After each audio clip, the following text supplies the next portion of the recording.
दावत आहे. लावा 500.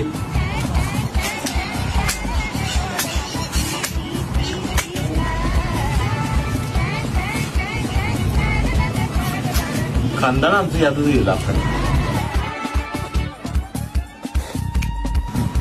डावात एकदा तर मी डावाला बसलो 60-70 रुपये एका डावात काढले ते राहत नाही. समोरचा व्यक्ती जरासा रंगीला असला की नाही खेळायला पण मजा येते.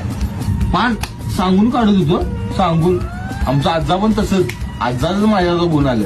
आजाने एवढं मिळवलं आणि घालवलं पण. आता आपण ती परतफेड आहे मिळून आणि घालून ते पिसताना गेली बघ खालनं वर पिसायचं एकदम सुट्टू सुट्टू होत्या. आता मी आधीपासून पत्ती पिसते म्हणून यातलं मला माहिती आहे. मर्दा तुला सांगतो कसिनोला गेल्यावर हालत तिथे नुसती आणि नुसता पैसे अडी. अरे मशाल करा बाय खा माग कोयाला उडे असला सगळा डाव माझा. पैसे दिसून राहिले मग काय सांगू बोल. पैसे माझे चोरले मी मोठा माणूस पत्त्यांवर ते वर उठला पत्ता आहे. आता घेऊ बघ घेऊ सांगू तुला सांगू सांग. डावातला डाव आहे आपला सांगा नको पूर्वी नाही राजा असला ढेकून जाऊ तुझा.